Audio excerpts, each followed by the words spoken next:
morning and welcome to our IESA 7-2A state tournament coverage presented by Cunis Country of Macomb right here on TSSR Game Time Live presented by MDH. The West Prairie Cyclones 18-0 on the season will take on the Champaign St. Matthew Raiders 21-6 on the year. I'm Greg Phelps. Dwayne Hewlett is alongside me for the broadcast and our camera person Janie Phelps. She's on down the way.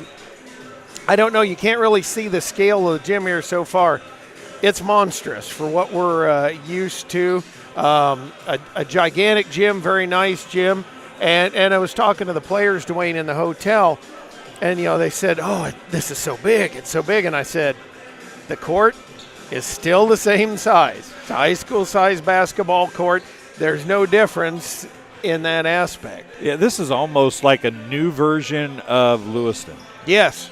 As far as the initial setup of it goes. Now it's obviously newer and it's got some tweaks that Lewiston doesn't have, but the way it's designed with a small set of bleachers down on the floor and then some more bleachers up above and then a walkway around, I mean, it's kind of the same idea or principle, but then on both sides there's a bunch of bleachers up high that Lewiston doesn't have. But it's a really cool gymnasium for sure. It's awesome to be able to have the kids play at a place like this. And what's funny is I come to Macon at least once or twice a year for races. I've been here tons of times. Didn't even know there was a high school in this town. Ah, okay. And so I said, is that Macon as in Macon, Illinois, like over by Decatur, Macon? Because I didn't even know the school's there. And this is a beautiful campus here for this school. I mean, it is an awesome new school. It's pretty sweet, and there's a bunch of great basketball going to be played here today. We already have one team that's punched their ticket. Normal Metcalf punched their ticket into the Final Four. We'll see if West Prairie can do that. We do need to thank our pregame sponsors, including JoJo's Gaming Parlor, offering the best gaming experience in the McDonough County area. Stop in for a cold drink and a chance to take home a nice wad of cash while you're at it. Also, on game nights, check out the TSSR Game Time Live, presented by MDH Events, live on the big screens. Come join your friends at JoJo's, located at 776 North Cole Street, Bushel, and cheer our area teams on to victory. Beck Pest Control would like to congratulate the Cyclones on making it to state. Beck Pest Control is your locally owned pest control company, servicing Colchester and the surrounding area for over 10 years. They specialize in residential and commercial insect and rodent services. Beck Pest Control has been voted best of the best in McDonough County for the last 4 years. Call or text Beck Pest Control at 309-313-5521. American Family Insurance agent Carol Shaw says, good luck, Cyclones, at the state tournament. Contact Carol for all your insurance needs at her office in Monmouth.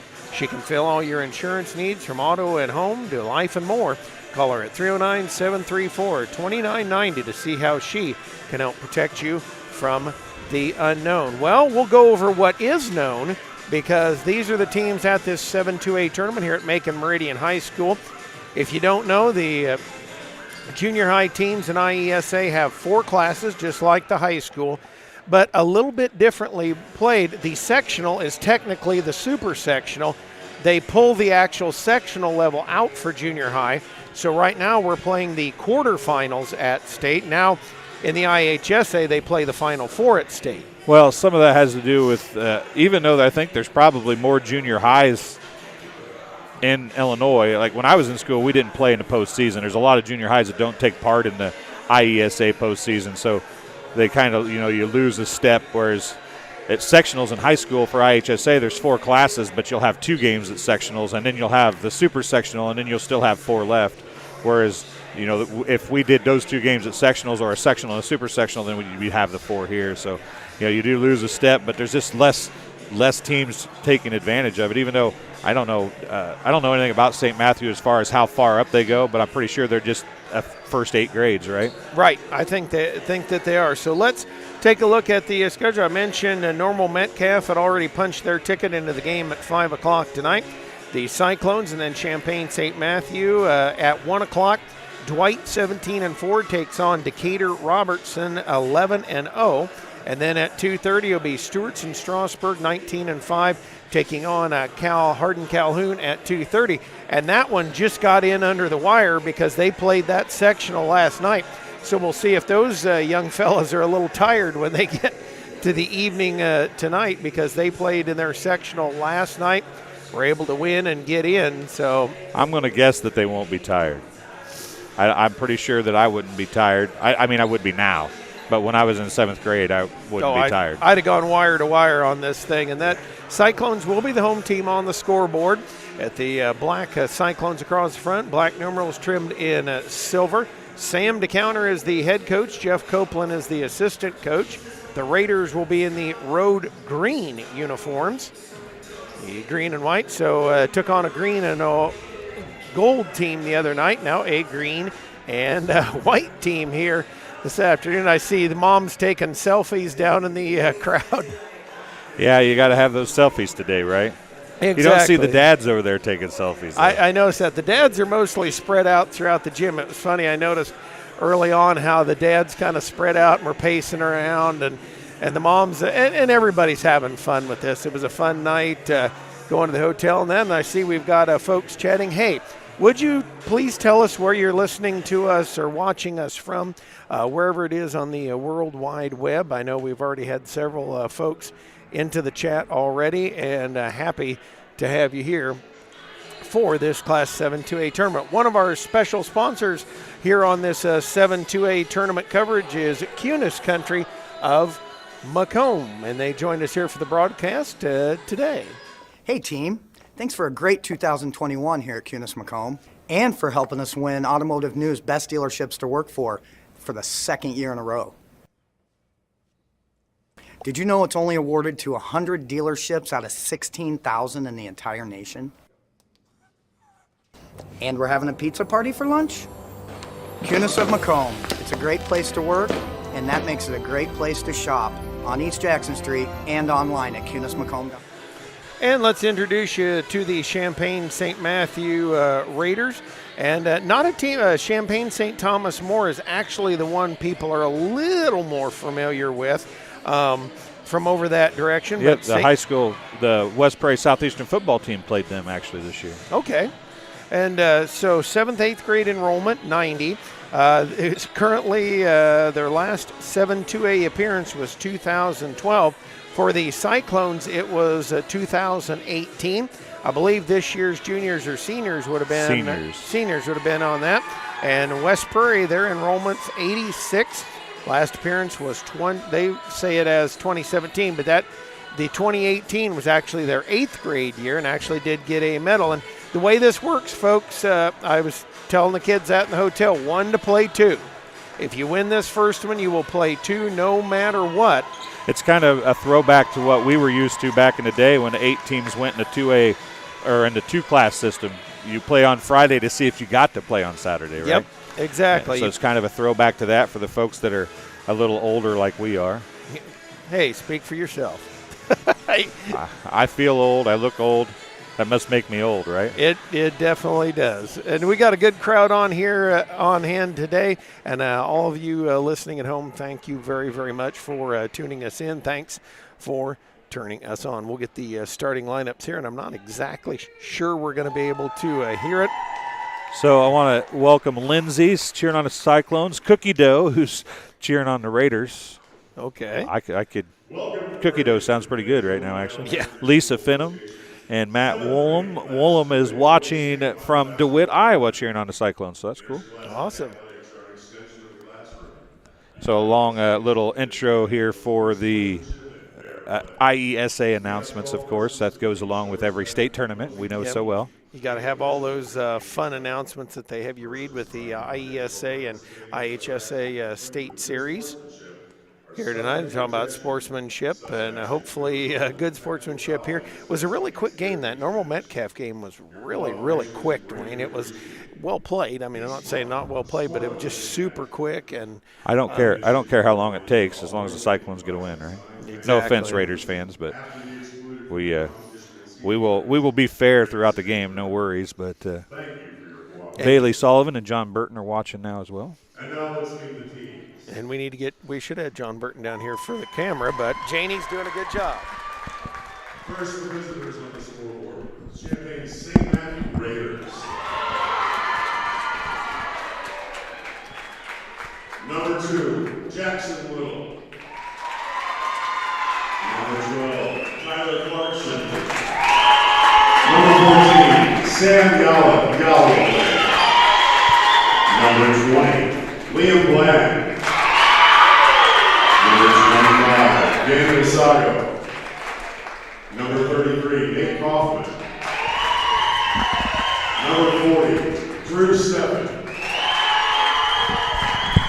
And now the starters. Number 3, Logan Wade. Number 21, Rafael Dago Pingwin. Number 22, Ty Hunt. Number 35, Abe Bates. And number 50, Luke Harding.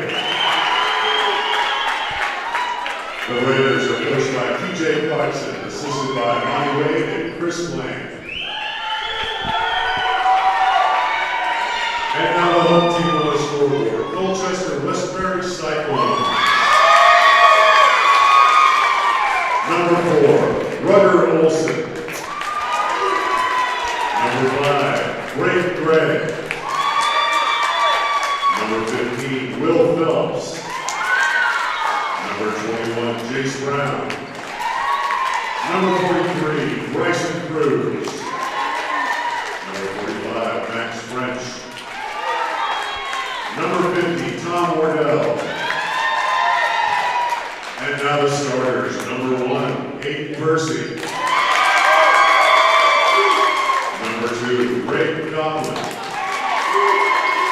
Number 10, Matt Whitman. Number 23, Kate Russell. And number 25, Eli Counter.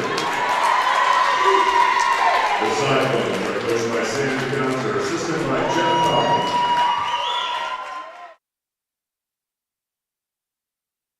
And that is actually Jeff Copeland and Braden Copeland. Jeff, I jokingly will say that to Jeff from time to time because that's usually what it comes out. And it is Ruger Olson here this afternoon. I know as a PA guy, sometimes that's a little hard to get all those in. For all your local news, subscribe to the Community News Brief Weekly Edition, mailed directly to your home every Friday. As an option, you can also receive Monday and Wednesday editions by email. All of this for only $42 per year, $38 per year if you're 65 or older. Single copies can be purchased select locations in Bushnell, Colchester, and Blandonsville. First shot on the way up by Luke Harding, and the Cyclones will get it. Here comes Braden Copeland on the run. Down to Whitman. Whitman from the L. Shot is no good. Tipped around. Percy able to snap it up in the near corner. Works to Copeland. Copeland. A bounce out to Percy. And they look to set it up here. Gives it out to Matt Whitman. Kenji on him. Out for Copeland. Down for the counter. Watches Matt Whitman cut in. Whitman bounces to Percy. Nothing there, so he gets it out to Caden Russell. Very patient by the Cyclones so far, Dwayne. Yeah, that wasn't so patient there going across the lane and a bunch of trees, but I really thought Whitman should have taken a shot when he was down on the post, but passed it across to Percy instead. Rafael Kenji dribbling it out top. Looking for a double high post set. Gives it on the outside for Wade. Wade gave a look down low to Kenji. He'll drive in, shoot shot, won't go, and the rebound to counter snaps it up. Off to Copeland, and Copeland will look to push. That's a good – he pushed until he realized they needed to set up the offense, and he instantly slowed down and let everybody get in position. The counter with it now to Russell. Russell, yes, and it counts. And the foul will be on number 35. That is Hayden Bates, their first team first. And Caden Russell up to the free throw line, puts it a 2-0 lead for the Cyclones. Free throw on the way. It is good. 3-0 Cyclones. They will jump into pressure here and work to the outside to Hunt. Hunt gives it over for Harding. Harding cross courts it, and breaking the press is Wade. Kind of slows down any fast breaks or any mind they had of that. Out to Harding. Harding. Couple of bounces, got to come down to the near side. Cut off there by Russell. Shot is no good. Rebound tipped up. And a fight for it on the floor to counter with it out to Copeland. Copeland has a breakaway. In the lane he goes. Nice step. Missed it. Rebound Whitman up. Puts it up and got it 5-0 West Prairie. Kenji looking for the inbounds, gets it in for Wade. Off to Harding. Harding dribbling out top there. And now we'll set the offense here. Gets a screen, dribbles over down to the near side. Russell jumped at him. Nice job by Eli to counter, jumping in there and knocking it out of bounds. It'll stay Raider basketball underneath the near side of the free throw lane. As they look to work it out to Harding. Harding a fake. Couple of dribbles to Kenji. We're in a position, it's hard for me to see where this corner, this end basket here. The rails get in the way of all the kids. And Harding dribbling down to the baseline, cut off there, lobs it out top. Whitman did a great job of getting Kenji's back and shot help no defense. good. Rebound fought for, pulling it down is Hunt. Hunt out to Kenji. He'll put the three on the way. It is way off the mark. And I'm not sure if it went was off of Russell. Russell's. That's a good call. Yep. The official caught it, and it did. Russell went up, and it just went off the rim so fast that Russell saw it coming, but it's one of those deals you can't get your hand up in time to catch it. It might have had a little chunk of masonry in that one. 5-0 here, West Prairie. 3:10 left to go, first quarter. They lob in the lane to Wade. Wade looking for a backdoor cut, finds Harding. Shot rattles out, and Russell's out of there with the ball up to Copeland. That's a good job of defense of affecting a shot by Russell and then being in position to get the rebound on the miss, too. Caden Russell in the corner. He'll spot up the three at his short rebound. Copeland down with it. He'll miss. Tap to counter down with it. Escapes trouble, puts it up. No, Russell the rebound. He'll put it up and be fouled. They are crashing the boards, are the Cyclones. West Prairie doing a great job on the boards here so far. 2:41 left to go. Fouls on Logan Wade, his first, team second. And we have a mask timeout. We'll step aside as well. This is Cunis Country coverage of the 7-2A tournament on TSSR Game Time Live, presented by MDH. MDH has committed to having a top-notch OB-GYN unit. The new facility, the Dolores Cater Schweitzer Women's Center, this is a quality facility that the patients need to match the quality of care. And then we also have a new clinic, which is state-of-the-art. And here at McDonough, we have a team. And everybody feels like they're a part of the successes that we have. We have a strong team in our office and in labor and delivery. You will get the best care at McDonough District. MTC Communications is building a high-speed fiber network in our community, and we're putting priority on the areas with the greatest interest. That means we need your input to let us know you want us to build fiber in your area first. Experience the speed and convenience of fiber internet by visiting our special website and registering. And Russell at the free throw line. Already 1 of 1. Misses the first. He'll go for the next one. Trying to expand it to 6-0 West Prairie.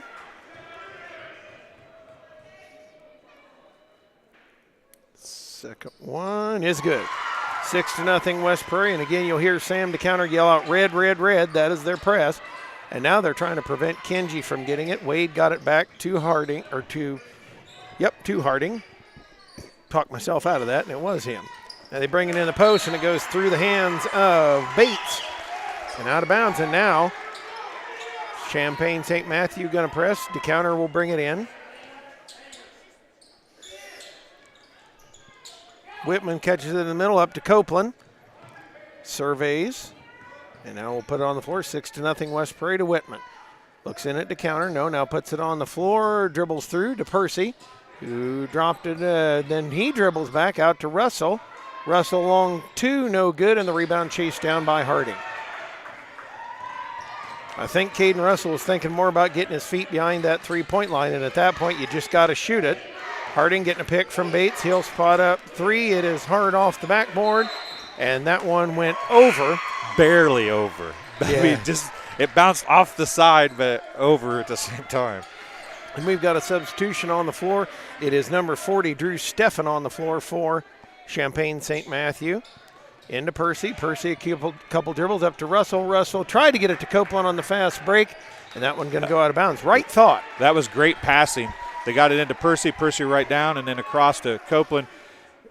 Just a little not quite high enough to get it over the defender. It would almost had to be a lob to get it to him, I think. Into Copeland. He avoids Kenji, dribbles down, shoots shot. He's fouled on the shot. And Harding picks up one. 50, Luke Harding, his first, team's third. And we saw that in the first game today as Bartonville Monroe got Normal Metcalf into the bonus in the first quarter. And that's something you don't want to do. Struggles hopefully don't follow through for the Cyclones as they did in the last contest. Copeland makes the second. 7-0 here. Harding brings it inbounds. Looking to get a pick from Stefan. And now they dribble to the outside. It is Wade crashing the basket. Bump block indoor foul, as Mr. Rob Dunham used to call it. Yeah, Eli came out and kind of put a belly into him. That's his first, team's first. Stefan triggers underneath the near side of the fifth lane. Into Harding. He's trying to wheel his way back in to counter, able to pick it up and steal it. Getting it to Russell. Russell had Whitman open for a second. Wisely just, you don't have it, you pull it up. Work the offense with a 7-0 lead here. Minute 20 left in this first quarter. Did a counter, looking for the back cut, out to Whitman. Whitman holds over to Percy. Percy will dribble to the sideline. He'll have his pass tapped in the air and stolen away. It is Kenji out on the break, dribbling in on Whitman. Shot is good, so St. Matthew is on the board. And they bring the inbounds to Matt Whitman. Whitman gonna push. Going into the lane, and I don't think he realized, he kind of was thinking about the basket and dropped it. Left the basketball behind. 7-2 lead here for West Prairie. A minute left to go in the first quarter. This is the same thing we talked about the other night. West Prairie is getting a little over anxious, pushing a little bit too much, needs to slow back down a little bit. And out top to Kenji. He'll put up the three, and it's good. And they're going to have to keep an eye on him. If he's heating up, he's got 5 already. And now Copeland with a 2-on-1 stops, gives it to, well, he's trying to get it to Russell. And down low for the counter, he'll put it up, won't get it to go. Russell up again, and he's fouled. That's where their bread and butter needs to be made all game long. Another foul on Harding. It'll be his second, team's fourth. But they're dominating the boards right now, and they're going to be able to do that all game. They just have to take advantage of it. This will be Russell's 4th and 5th free throws of the quarter. That one just a little bit short. And I'm going to tell you, from a lot of high schools, this background is so different because there's much more wide open space. It'll be interesting to see how the teams adjust to it because it is a little bit of a different background here. Caden Russell will try to put the Cyclones up 3. Free throw on the way, bounces off, no good, and the rebound pulled down there by Harding. And a chance to tie or take a lead now for St. Matthew, who, 30 seconds ago in this game or a minute ago in this game was 7-0 trailing. Yeah. Kenji out top. He's on a personal 5-0 run, drives into the basket, puts it up and in, and right in the face, Caden Russell. And then Russell threw a pass on the inbound, and it is now 9-7. Who scored that? It was Harding that got it and scored it. So 9-7, a huge comeback for the Raiders at the end of this quarter. And so the momentum heading their way as we head to the second quarter. Let's thank our very fine sponsors here on TSSR Game Time Live, presented by MDH. This West Prairie game stream is made possible by McDonough Telephone's fiber internet. McDonough Telephone offers lightning fast and reliable fiber internet, video, phone, and camera systems in the McDonough County area. Call 309-776-3211 to check your availability. Good Hope Gardens, located at 445 East Main Street. Good Hope, just east of the North Elementary School. Open April through October, Monday through Friday, 10 a.m. to 6 p.m. and Saturday, 10 a.m. to 4 p.m. for all your fresh produce needs. Be sure to follow their Facebook page for daily updates. Grover and Mary Jo DeCounter and family invite you to Good Hope Gardens. Come see where it's grown.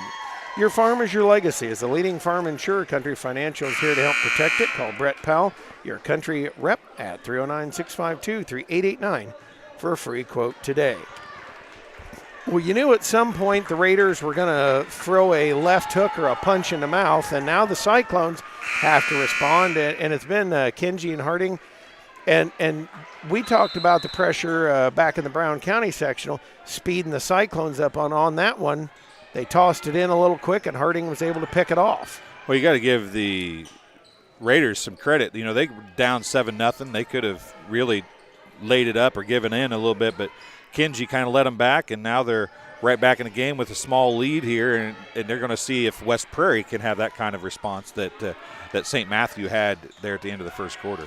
Well, we talked about how the sectional game was a game of runs, and, I mean, it just one and the other. Eli to counter that one, partially blocked. Brown tried to tip it out of there. Jace Brown in there, and then Braden Copeland tipping it and almost knocked it away from Kinsey, and they're going to slap on their press here. As it is 9-7, the Raiders in the lead by 2. Inbounds pass. And we're going to get that number for you in just a moment. That is number 2, Jackson Little. Or nope, not Jackson Little. It is Tyler Clarkson. And Copeland tapping the pass away from Wade. And this is kind of typical. Junior high games are games of runs. So West Prairie got up 7-0. 9-0 run by the Raiders. Inbounds to Bates. Bates dribbles down, and now also into the game, Kaufman. He'll shoot shot and stroke it home. So an 11-0 run and a steal on the inbounds. Stolen away there by Clarkson. Clarkson out to Kenji. He'll hold. Look to dribble. Wait to go to the corner. Has it stolen by Whitman. Whitman out to Copeland, and Copeland will take off up the court. He's one-on-one, drives in the lane, puts it up, and a foul whistled on Kaufman. That'll be his first, team's 5th. Caden Russell and Ruger Olson will check in just a moment. Colin Dieterle is watching, saying he wish that they could be there, but go Cyclones. And Copeland misses the first. Percy and Brown will go out for West Prairie. 3 of 8 West Prairie is from the free throw line right now. Misses that one. The rebound, though, in the corner. They're going to say Russell tipped it out of bounds, and the Raiders will get it back here. 11-7 now the lead for Champaign St. Matthew. They're working in the backcourt as Drew Steffen dribbles up the sideline, nearly threw it away. Wade with it, pounding it hard as he comes up the near side. And Copeland nearly got it away. Fight for it on the floor. And a technical foul whistled on Wade as he reacted as the official. He wanted a foul. And the big thing is, folks, that's going to mean a personal on him as well. So that's going to give him 3 fouls, I believe. So Braden Copeland will step up to the free throw line. And it'll be West Prairie ball. So this could be a big momentum changer. Copeland gets that one to roll home, so stops the 11-0 Raider run. And Copeland makes the second. As I say, Dwayne, technical fouls a lot of times can be a game changer. Yeah, they lose the possession on the jump ball too. So Ty Hunt will check back in. And now 11-9 lead here for Champaign St. Matthew as they bring it out top. Cyclones, it is Copeland faking in the lane, spins over to Whitman. Whitman drives in, puts it up, got it, and we're tied. On the inbounds, Copeland with a steal on the inbounds. Dribbles on the outside, but has his pass taken away. Then Whitman taps, and they're going to whistle him for a kick. And see, these are the things. You're kind of down, you let an 11-0 run go, and then little things like that can turn the momentum of a game. That's actually going to be called a foul on Matt Whitman. That is his first, team's second. And that is actually the 6th team foul on St. Matthew. So one more, one in bonus for West Prairie. Harding dribbling with it in the backcourt. As Copeland finally catches up to him on the near baseline, looking to drive. Cut off in there, shot no good. Rebound out of there with it to Copeland, and he'll push it up the court, trying to get a hold of the basketball, and he lost the handle on it. Whitman scoops it up, puts it up, won't go, gets his own rebound, gives it off to Olson. He misses it. To counter the rebound, out to Russell. 3 on the way. Kaboom! Caden Russell makes it 14-0, and now the inbounds to Hunt as St. Matthew tries to calm things down a little bit. Their heart rate's going about 1,000 beats a minute. Stefan down the far side to the baseline. So West Prairie has had 2 7-0 runs and to get their scoring, and St. Matthew has had 1 11-0 run to get their scoring. We've talked about it before. St. Matthew is a team that you can seek and put points on the board. They're going to – Harding's going to take this 3, but they're going to use speed to get it done. West Prairie's got a little bit of a size advantage in dominating down low. Whitman over to counter. He'll miss. And a foul on Whitman as he kind of bounced into Hunt. And that'll be his second, third on the team.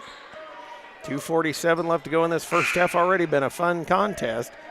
Kenji back in, and we're going to have the mask timeout. This is Kunis Country's coverage of the IESA 7-2A state tournament on TSSR Game Time Live, presented by MDH. Hey team, thanks for a great 2021 here at Kunis Macomb, and for helping us win Automotive News Best Dealerships to Work for the second year in a row. Did you know it's only awarded to 100 dealerships out of 16,000 in the entire nation? And we're having a pizza party for lunch? Kunis of Macomb. It's a great place to work, and that makes it a great place to shop on East Jackson Street and online at kunismacomb.com. And welcome back to Macon Meridian High School. You can see the Cyclones on the screen there. The chat's really active. We want to welcome everybody that's watching. Mary Vanonik is online. As I said, Colin Dieterle. Allison McGrew. Randy Grove is Randy and Carolyn, and Ron and Robert Riebling are watching from Dallas, Texas. Mason Shipman. Anna Boyer-Killian is Go Raiders. And yes, Anna, we may be a little biased towards West Prairie because we do all of West Prairie school events, but we will try to do better. We apologize, but Curtis Land Improvement is watching. Michelle Torrance from Southwest Florida. Mary Castleberry. Janie is doing a great job with the camera, she said. She is. And on the inbounds, Kenji nearly lost it. Fell to the floor. Harding picked up his dribble, needs help. Near steal, a tie-up. And it will be West Prairie basketball. Yeah, that's where they lost the basketball with the tie-up and the technical before, did St. Matthew. Eli to counter, brings it into the corner, into Whitman. Whitman gives a look, working on Kenji.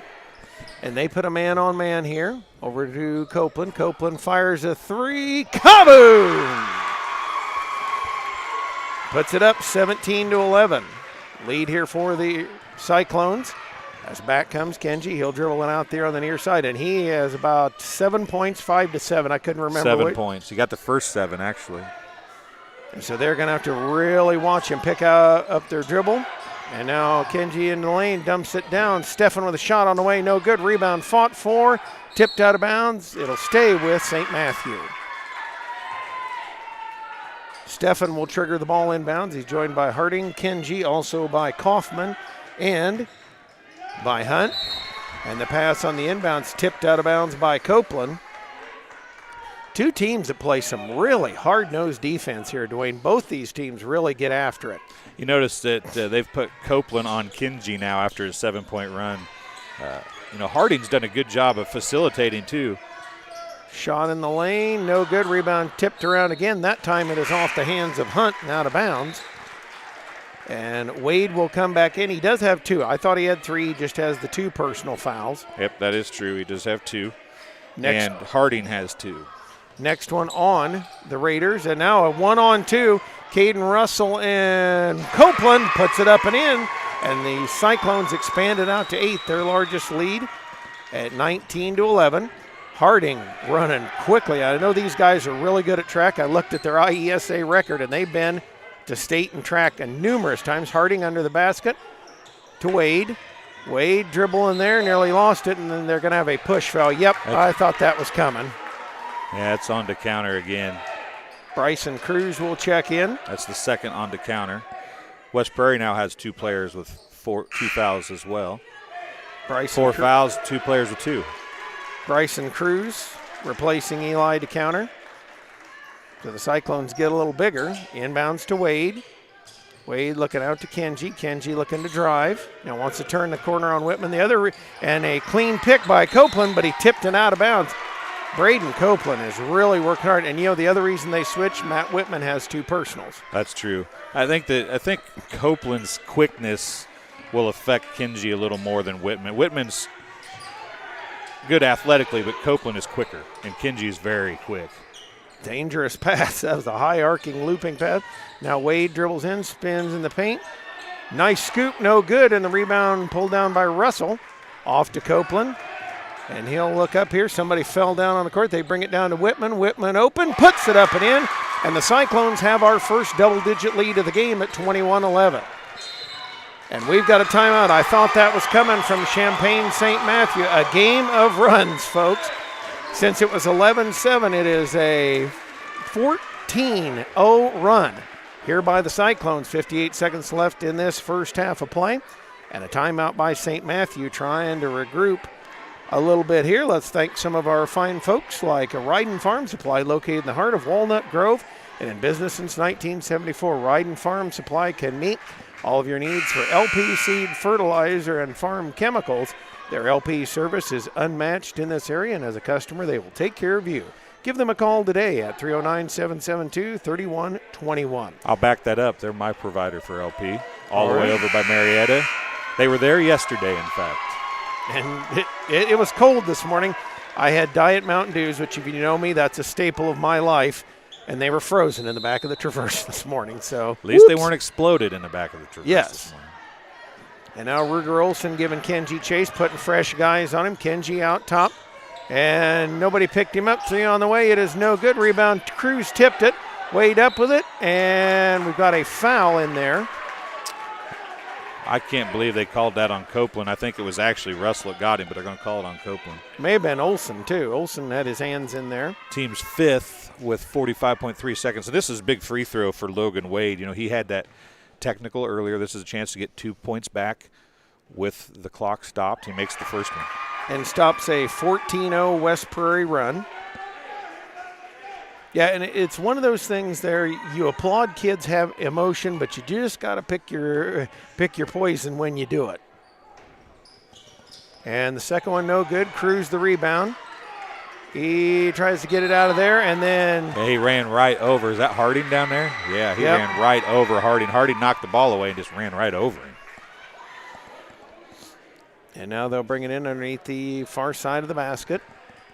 We'll see if maybe St. Matthew will just take it down and go one. It's 21-12. Inbounds into Wade. Russell pokes it, and it'll stay with St. Matthew. And I'm laughing. I can't see anything. Some of the 8th graders, I'm going to move around here where I can see. Some of the 8th graders are right there under the basket here. Cruz on the inbound. They bring it in. And backing out there, Stephanie puts it up. Nice shot in the lane. Able to hang in there was Drew Steffen. Makes it 21-14. Copeland dribbling it out top. And a timeout call by Sam to counter because they were doubling Braden out top there and trying to chase him away from the ball. And a fantastic yo-yo dribbling exhibition out there, I've got to say. But big buckets, big free throws by Wade and a big bucket by Steffen, cutting it to a 21-14 lead for West Prairie. You might wonder, with 26.7 seconds left, is that worth a timeout? It's worth a timeout simply because this game has been nothing but runs. West Prairie was up 7-0, and then St. Matthew's up 11-7. And then West Prairie goes up 21-11, and now suddenly you could feel it switching back to St. Matthew. So I think that's a great timeout. But it was also St. Matthew called a timeout for that same exact reason, to stop a run earlier. So Sam DeCounter, with his team still in the lead and a little bit of comfort, he wants to stop it early and not go in with something crazy happening at halftime. It might be just going for one shot here at the end of this first half of play. As Braden Copeland will bring it in now. Into Whitman. You about said Braden DeCounter, didn't you? Yes, I did. And Matt Whitman dribbling it out top, bounces to Copeland. Copeland right in the lane. Pulls up for the shot. It is no good. Rebound. And a jump ball. Bryson Cruz getting his arm in there. Nice job. That could have easily been a foul, though, too. Could have gone both ways. As Olsen checks back in. Rugger, yep. He and I have jokingly called him that for your bit. It is Ruger. Just like the pistol. 8 seconds, 7 seconds. Copeland with an ear steal. Harding picks it up. He smartly looked up at the clock, and a long three. Good by Hunt at the buzzer. So cuts it to 21-17 here at the half. A 4-point lead for the Cyclones of West Prairie. And you mentioned the runs, Dwayne. There we are again. Now it's a, 21-11? So now it's a 6-0 burst by St. Matthew going into halftime. Yeah, that's exactly what that timeout was. I think I'm along the same page as you. I don't think Coach DeCounter wanted that shot that Copeland took. Yeah. I think he really probably wanted that quarter and half to end where it was, get into locker room. But you got to give St. Matthew a ton of credit. They were down 7-0 and didn't have anything going their way, and Kenji got them going. Then they give up a 14-0 run, and they answer back again. So, I mean, you got to give both these teams credit. They've both given up runs, and they've both answered from those runs. So it's pretty impressive what these two teams are doing, and we've said it before.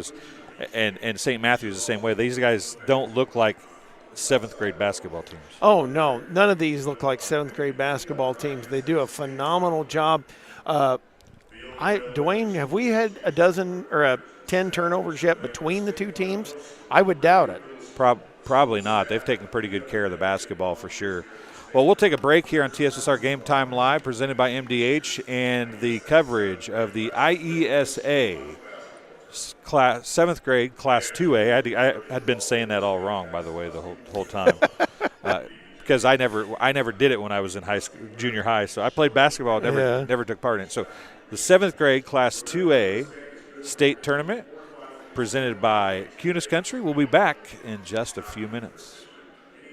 MDH has committed to having a top-notch OB-GYN unit. The new facility, the Dolores Cater Schweitzer Women's Center, this is a quality facility that the patients need to match the quality of care. And then we also have a new clinic, which is state-of-the-art.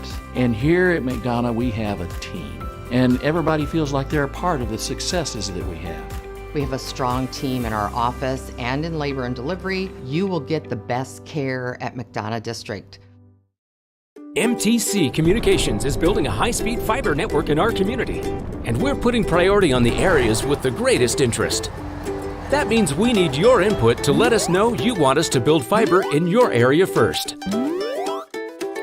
Experience the speed and convenience of fiber internet by visiting our special website and registering. Let us know you want fiber internet today, and make your voice heard. I couldn't ask for a better agent, for a better company in a disaster where you have no idea where to start. I learned that there's not a given in life. It takes a team. There's people that are going to watch out for us and that care. It's been pretty stressful. Once we saw Lori and got our plan, it's like a huge weight lifted.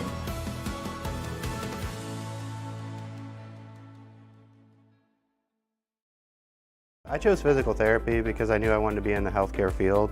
I wanted to be able to help patients in some way related to more in depth. We get to know our patients, and that's really what kind of sets us apart. I became a nurse practitioner because I wanted to do more, I wanted to learn more, actually have more hands-on individually with patients. The rewarding part for me is that I get to come to work and learn something new every single day.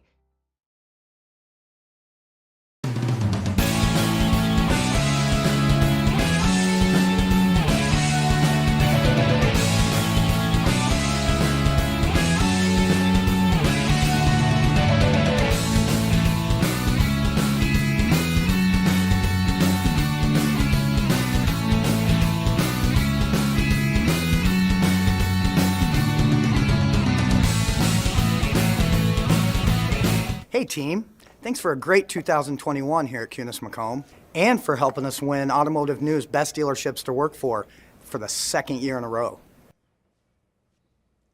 Did you know it's only awarded to 100 dealerships out of 16,000 in the entire nation?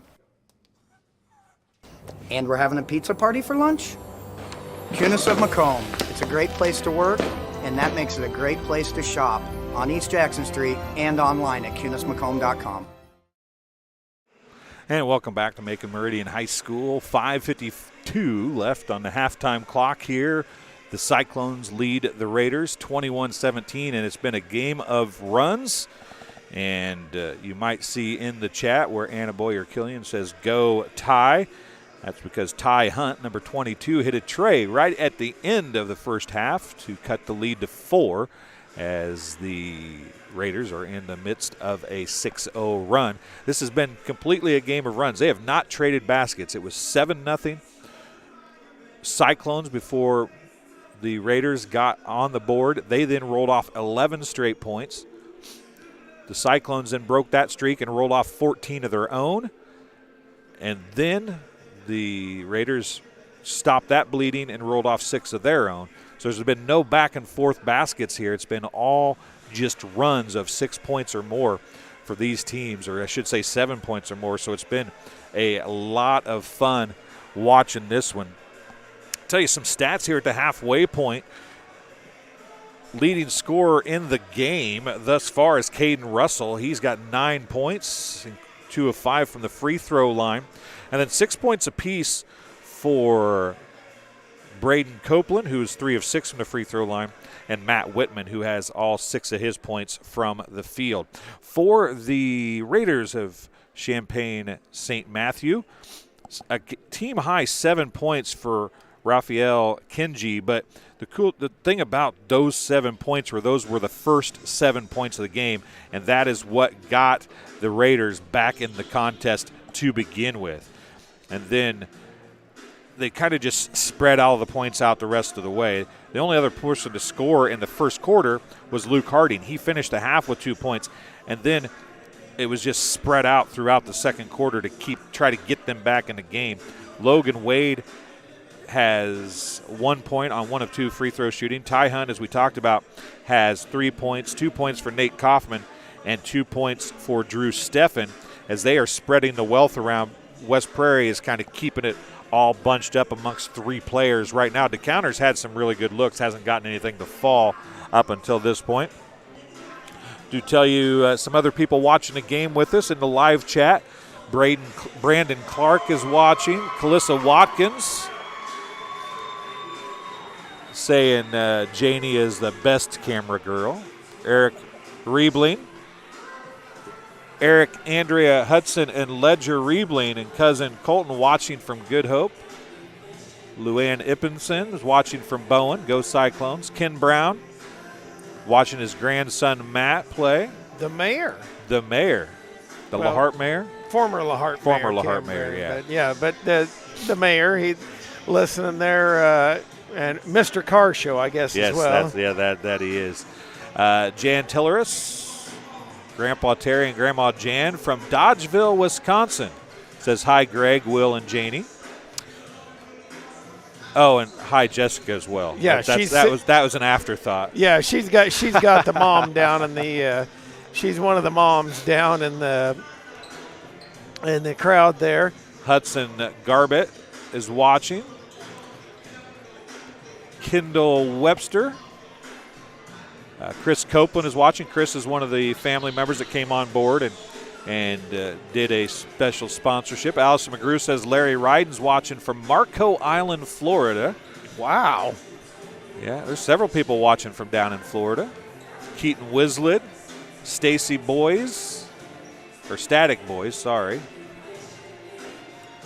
And John McCormick is saying hammer down, the WSE head football coach, or WPSE, excuse me, head football coach, watching at home as well. And Angela McIntyre watching her nephew, Caden Russell from Roseville. Well, Caden's not from Roseville. Angela's from Roseville, obviously. Know what I mean, not what I say, right? Right. I sort of understand that, but I'm used to you. That's Yeah, well, we're going to take a real short break, and we'll be back here for the start of the second half in just a few seconds.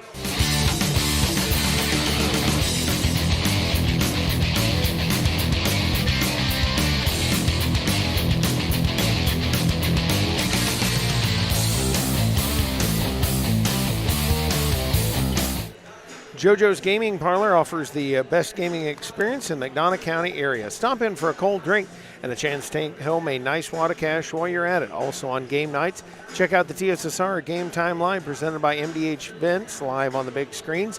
Come join your friends at JoJo's located at 776 North Cole Street, Bushnell, and cheer our area teams on to victory. Thank you for voting McDonough District Hospital Rehabilitation Center as best of the best in McDonough County. Let their experience and dedicated sports medicine and rehabilitation staff show you why MDH has been voted best of the best in 2017, 18, 19, and 20.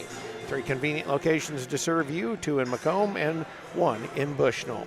For all your local news, subscribe to the Community News Brief Weekly Edition mailed directly to your home every Friday. As an option, you can also receive Monday and Wednesday editions by email.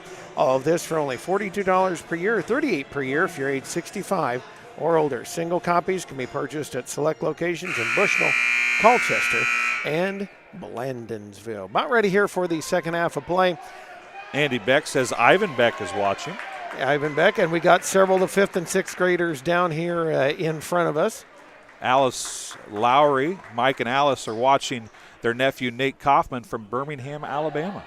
All right, that's a lot of fun, and glad you guys are in. For folks that are rooting for the Champaign St. Matthew Raiders, welcome in. This is what we do, a little bit of what we do for the West Prairie folks back home. But glad to have you on for the ride. It is Matt Whitman, Braden Copeland, Caden Russell, Eli DeCounter, and Aiden Percy on the floor. Whitman lobs to Percy. He'll work the far side, come down to DeCounter. In the lane, try to get it to Whitman. Tapped away there by Bates. And now out to Russell. Russell spots 3. See the 3, be the 3.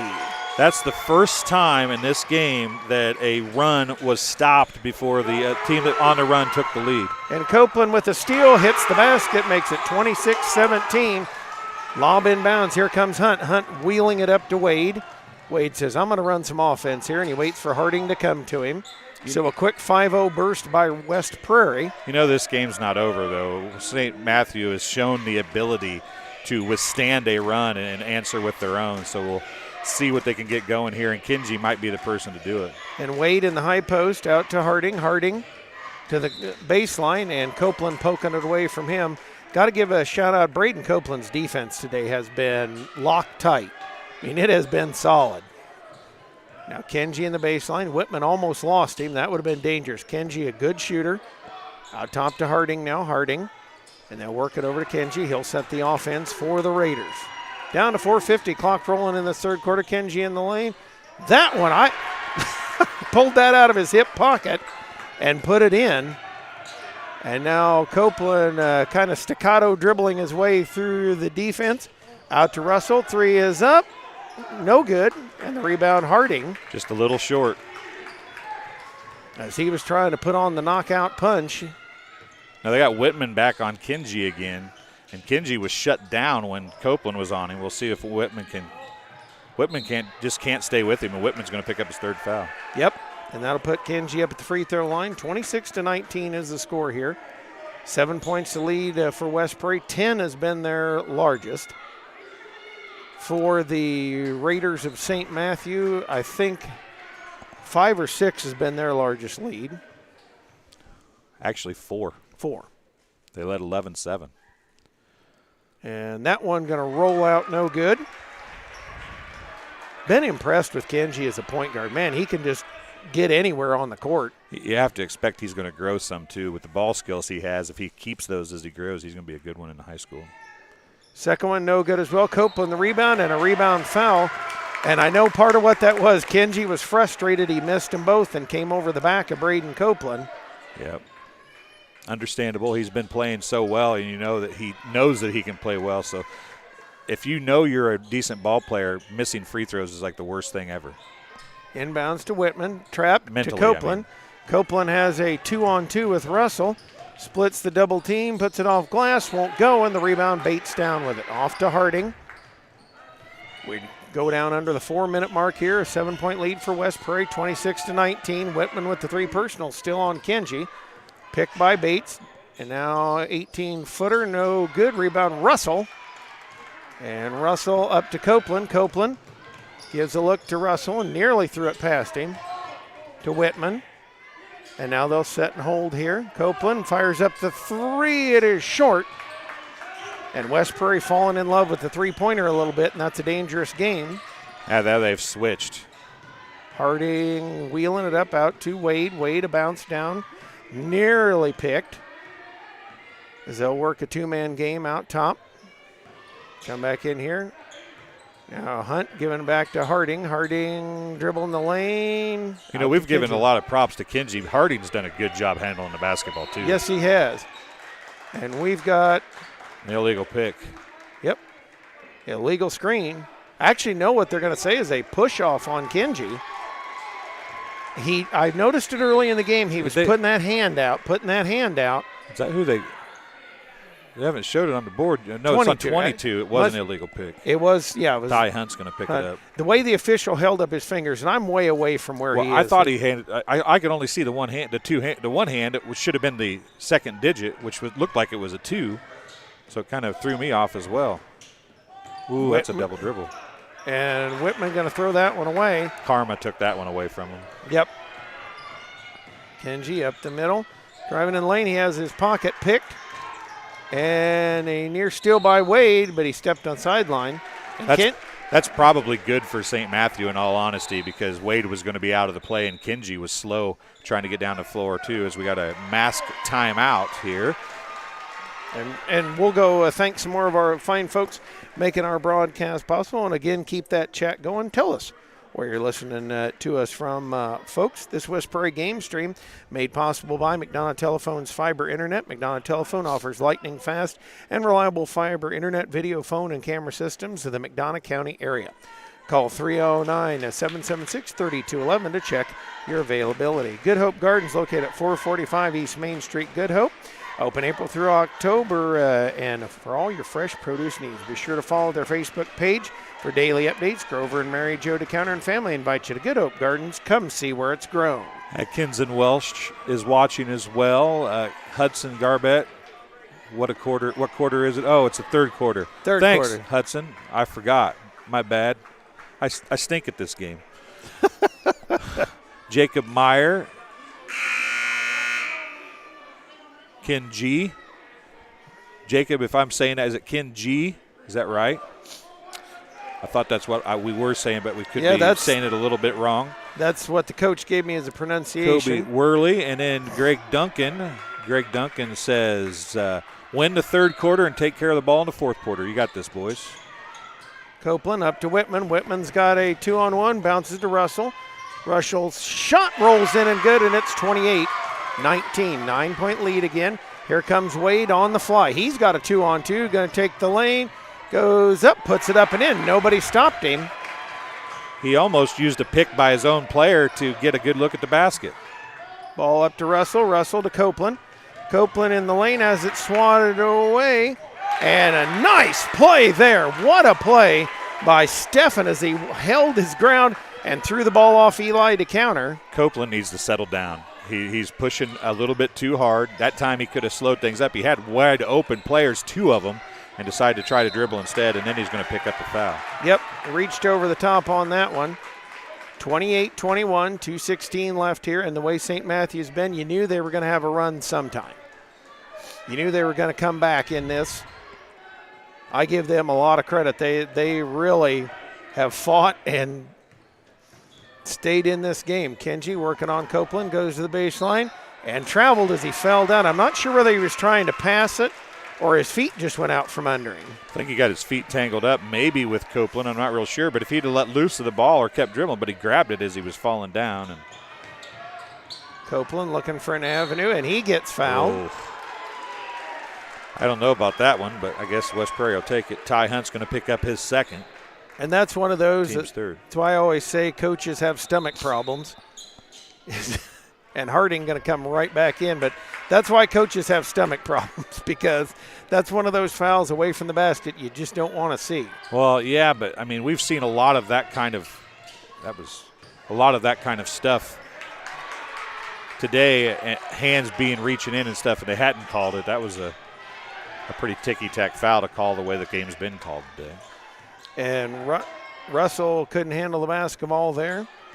Lost hand on it. Kenji dribbling down. Out to Harding. Harding going to wheel down to the far baseline and missed the shot. Wade puts it up, puts it in, and the lead's down to 5, 28-23. That was a great job of hanging into air, letting Russell get by.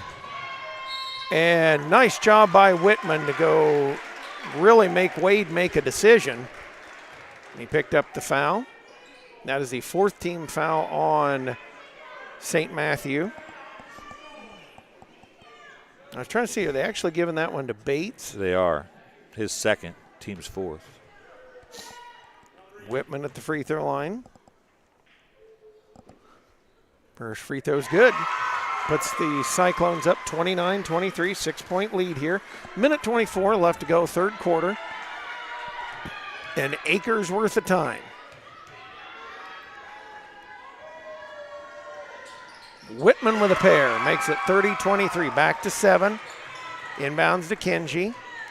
He'll streak up the far side of the court, drives in, shot no good, rebound tip, the counter had it, and tipped out of bounds. It'll be West Prairie basketball. Copeland got away with one there, too. I think that he fouled Kenji on the way to the basket, but they didn't call it. And now to counter to trigger it in, into Whitman. And Kenji very closely tried to come over. That was exactly the same thing. And that time he did a smart thing, forced Matt Whitman to the sideline. Yeah, Whitman said he got pushed, which he did. He did get pushed. There's no doubt about it, but you got to be strong, especially against a smaller player. 30-23 lead for the Cyclones. Inbounds up top to Bates. Bates quickly to Wade. Wade dribbling down on Russell. Burrow bulling his way in there, but that was one of those, you might want to pull that out. And the Cyclones lose it again. Several turnovers here. Wade the basket, and the lead's down to 5, 30-25. Cyclones got to calm down a little bit here. Wade had 6 points in a quarter. As Whitman throws it, I'm not sure he did, but Copeland picks it back, goes up, is fouled. Yes, and it counts. Sometimes you get lucky. And I don't know if he called bank on that one or not. And Sam DeCounter is having a, how should we call it? One-sided conversation. A spirited conversation. That's another foul on Bates. 33-25, the lead to 8. 37 seconds left to go in the 3rd quarter.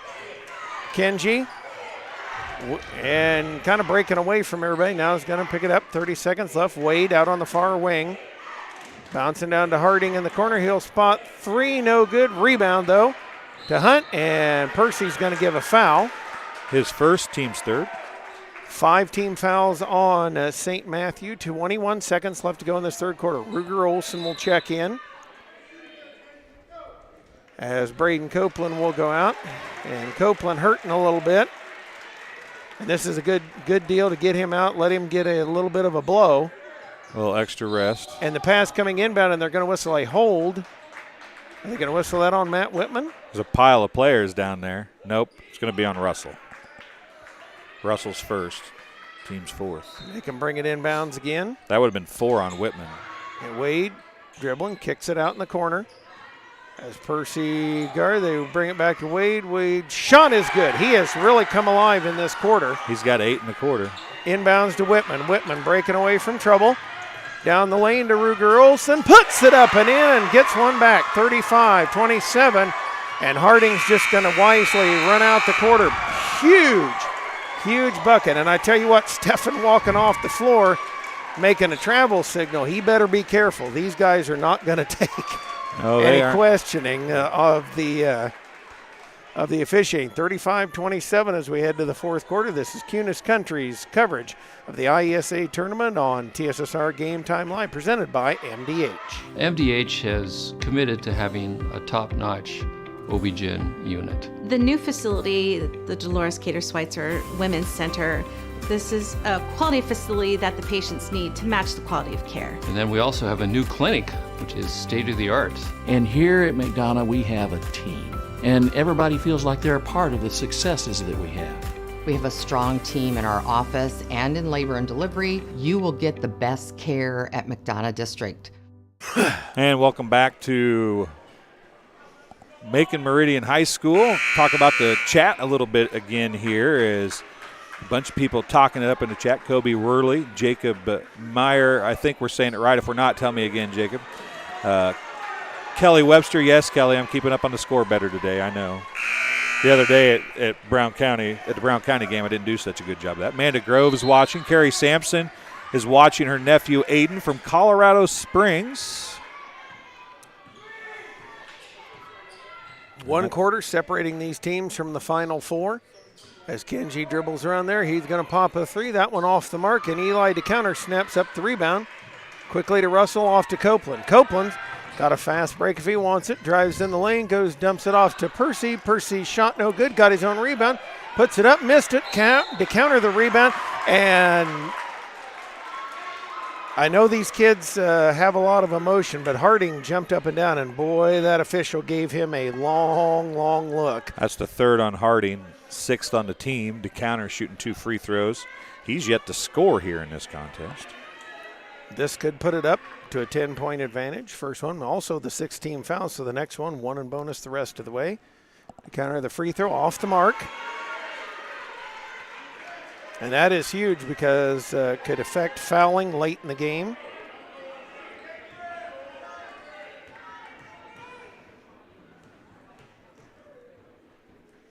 Second one on the way. It is no good. The rebound fought for. Wade out of there, off to Harding. And Harding working on Ruger Olsen. Nearly didn't take the basketball with him. Drives baseline, loops it up and in. And the lead back down to 6. He does that nearly every time he has the basketball. Right down to the baseline, trying to get to the basket. Have you noticed that? And they bring it over to Percy. Percy dribbles to the baseline, got himself in a little trouble. I'm not very sure he was going with that. Turns it over. And back the other way comes Kenji. Kenji out top. As Copeland waved Guru Gorelson away, saying, I got him, I got him. And now they to the baseline. Percy going to give the personal foul on Stefan. And you wonder how long Coach DeCounter goes without Matt Whitman. Well, there answered my own question. Not very long. 4:55 left to go in the game. 6-point lead here for West Prairie. As they get into Wade. Wade going up, has it blocked. Gets it back, and Russell blocks it again, and Copeland picks it up. He blocked that so hard it had backspin on it. And Copeland, nobody picked him up, drives in the lane, dumps down, Whitman up with it. Shot is good.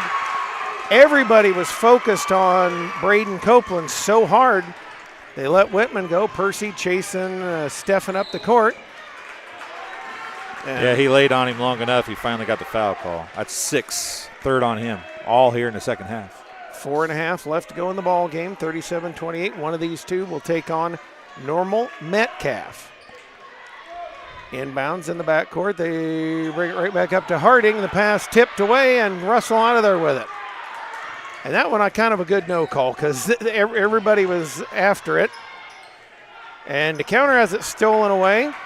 Yeah, DeCounter grabbed him and knocked him down. Yeah. I thought it for a second. That's the third on DeCounter now. And that's it's 1 and 1. Bonus. Yep. That's 1 and 1 the rest of the way. And the officials telling the St. Matthew coach that he's got to stay behind, back of the sideline a little bit.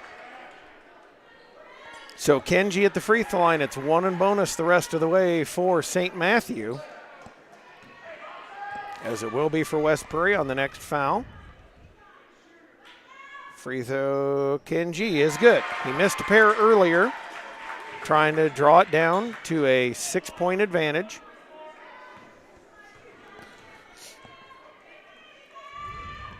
And second one up and on the way.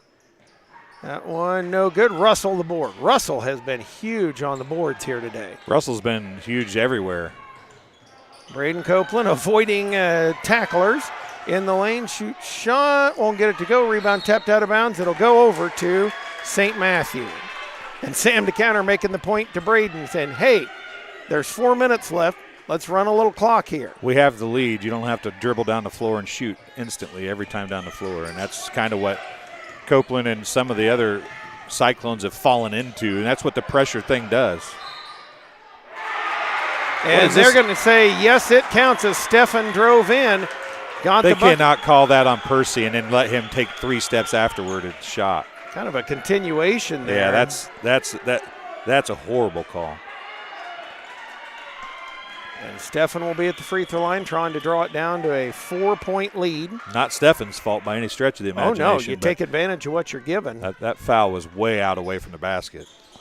Free throws up and tapped out. They're going to say off of. It is. DeCounter and Russell fought over it, and it landed out of bounds. So that's a good call. And it's down to a 5-point lead, inbounds to Stefan. He'll pop a 2-point lead. And now down to a 2-point lead. He puts it on the way. And Whitman up the court got bailed out by a foul call because he had thrown it away. And so all of a sudden a 2-point lead for West Prairie when they had an 8 just a minute ago. And we told you that St. Matthew was going to make a run in this game, and they have.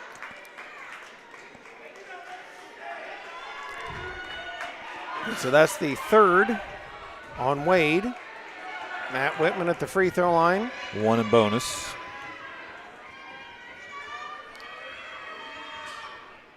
Missed it. The rebound, Bates down with it. Off to Stefan, and Stefan has been huge. He's come up big in this quarter as he dribbles out top there, gets a screen from Wade, looks to pull up for the 3. Heat check, says no. And Braden Eli DeCounter getting away with that one. Matt Whitman up the court and has it raked away by Wade. Cyclones will bring it in here up to 3:26, and ocean of time left to go. Inbounds. And I'm not sure where Percy was throwing it. He got lucky that Kenji touched it. That's one of those you appreciate Kenji's effort, but man, he let that one go. And Sam DeCounter going to call a timeout here to try to slow the tide, as it has been about a 5 or 6-0 run here by St. Matthew. This is TSSR Game Time Live, presented by MDH. Hey team, thanks for a great 2021 here at Kunis Macomb, and for helping us win Automotive News Best Dealerships to Work for the 2nd year in a row. Did you know it's only awarded to 100 dealerships out of 16,000 in the entire nation? And we're having a pizza party for lunch? Kunis of Macomb. It's a great place to work, and that makes it a great place to shop on East Jackson Street and on. And welcome back to Macon Meridian High School. What was an 8-point lead is down to 2. It's 37-35. Cyclones with the lead. Thanks everybody in the live chat. Laurel, Maryland. Marita Fosno is watching Braden Copeland. Lisa Castleberry is listening to her cousin Greg from Maryland. Debbie Bartlett is watching from Brownsburg, Indiana. And Evan Coimelis says, let's go Raiders. And Evan, I hope I didn't butcher that name too bad. Copeland will bring it in from the far baseline. Looking out top for Whitman. That couldn't get him. And now brings it out to Russell. Russell says, I'll shoot a 3 back. That one's short. Rebound fought for. Bates out with it. And here comes Stefan. Aiden Percy doing a great job getting back on. Drives the lane. And that's 5. They're going to give a bump on Aiden Percy. And we'll see Stefan can tie the game here. And you can see Stefan's just going right at Aiden Percy. Once he got him in foul trouble, he saw what Aiden was doing. Aiden all this postseason has done a great job getting down the floor and cutting people off. He was spending too much time running beside Stefan and wasn't getting in front of him to cut him off, and that's what drew those fouls, the last 3. 9th team foul on West Prairie, 3:15 left to go. Stefan for the 1-and-1. Free throw is good, and it is a 1-point lead. As the Cyclones and St. Matthew again making huge runs in this ball game. Second one on the way. It is no good, and they're chasing the corner. Harding's got it. 3:13 remaining. Puts up the three, and I'm sure their coach, that's not exactly what he wanted them to do. Bates in the lane, shot short, rebound tipped, and it'll stay with St. Matthew. 3:03 left to go here in the game, a 1-point lead as the Raiders bring it in. Box offensive set, and finally out to Wade. And Wade looking to take Russell to the basket, gets underneath, and yep. Dwayne was calling it before the official got there, a definite travel.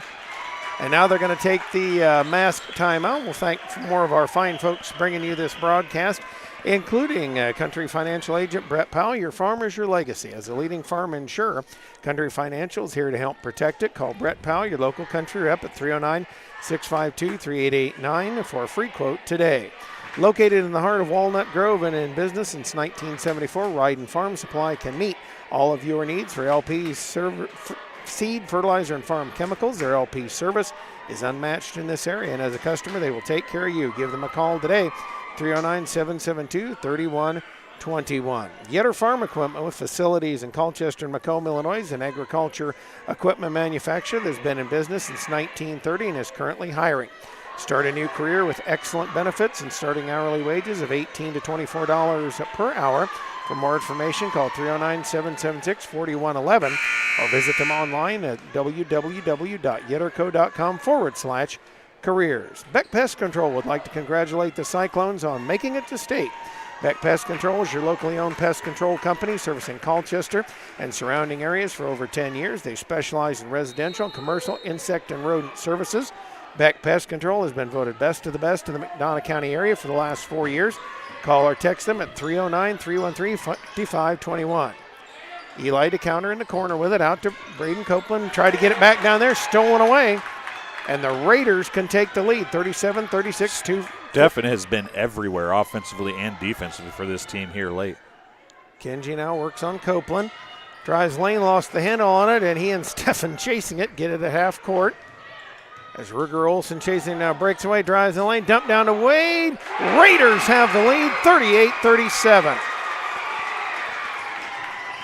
2:15 left to go here. Here comes Whitman, and Whitman in the lane for the counter. He'll put it up, put the Cyclones back in the lead, 39-38. Stefan to Harding as we go under 2 minutes left to go in this exciting state tournament game. Harding wheeling around. Drives to the baseline on Whitman. Stepped on the end line and turned it over. He was trying.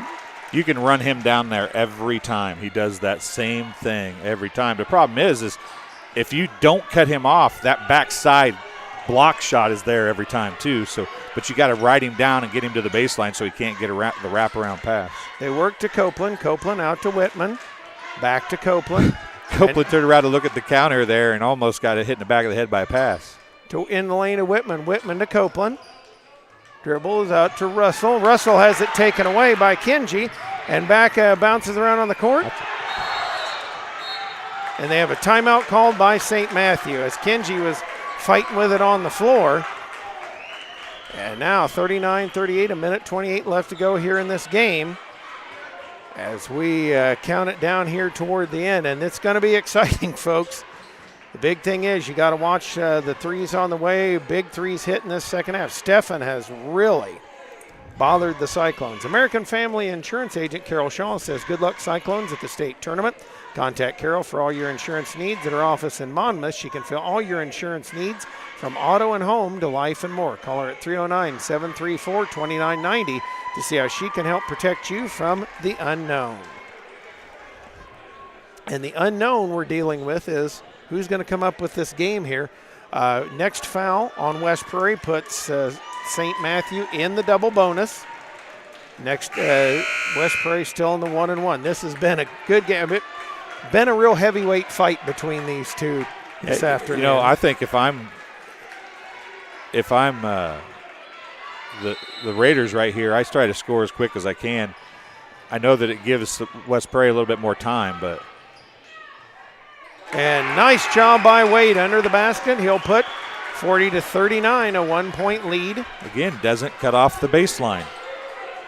Copeland with it, spots an open three. That one's way long of the mark, and the rebound tip. Harding's out of there with it. Now you got a foul. That's 1:05 left to go. Whitman in the backcourt, loops it up to Wade. Wade back to Harding, and Harding going to drive the basket, goes up, shot is no good. Rebound, Wade tapped it, had it on the floor, and another timeout called by St. Matthew. Smart job by their coach to get that call. 53 seconds left, 40-39. A 1-point lead here for St. Matthew. And West Prairie, you're going to see how long Sam DeCounter will wait to foul, because he's going to have to, and it's going to be 2 shots. So the Cyclones trying to find a way back into this one. Led by 8 at one point. Led by double digits at one point. And just could not hang on to it here. We'll see if they can escape, or St. Matthew will earn a date with Normal Metcalf. Greg Phelps is on the call for the play-by-play William Smith. So 53.5. Is that a good or a bad thing? He said his voice sounded familiar. 53.5 seconds remain here. It is a 1-point lead for the Raiders of St. Matthew. They have come back from 8 points down here in the fourth quarter and have the basketball, and they have double bonus the rest of the way, as West Prairie is going to have to foul. Into Kenji in the corner. Up to Wade. Wade driving to the lane, spins, kicks it out to Stefan. Stefan down the sideline as Olsen chases him out to Harding. Harding, as we work down to 38 seconds left, and Whitman, yep, because he grabbed the front a little bit as he got it with his other hand. And that's going to be 4 on Matt Whitman's going to put Harding up at the free throw line. Yep, you saw that one coming. It was close. Whitman put the hand on the hip. My only question is why were you, I know you're only down by a point, but if you're going to foul, I think I want to try to get the ball back quicker than that. Yep. Because they weren't playing very tight defense even to get a steal. And the free throw is no good. It should, and the officials did tell him it was a 2-shot. So now for Harding, wanting to get the second one to prevent a 2-pointer. And gets 1 of 2. DeCounter at the inbound to Copeland. 36 seconds left. And Sam DeCounter with it, saying he's going to take a timeout and talk it over. So will we. This is Kunis Country coverage of the IESA State Tournament, right here on TSSR Game Time Live, presented by MDH.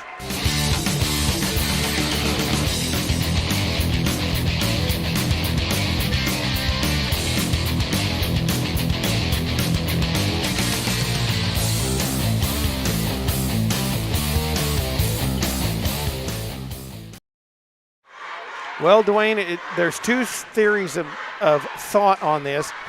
Do you go for the quick 2, maybe get an and 1, or do you hold to the end? You definitely don't want to go for the 3. The 3 at this stage, kids, Caden Russell wouldn't be a bad one to shoot it.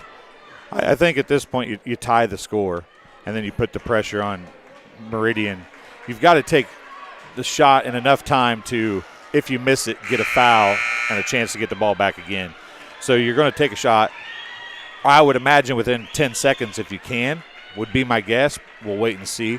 But I think if you can get a good look by Caden Russell or Whitman or even Copeland, 4-3, if it's wide open, I don't think you're against it, because then you get if you can make that shot, you don't force one, but if you get a wide open look, I don't think you're against it. Inbounds to Whitman. He'll start us with 30 seconds left.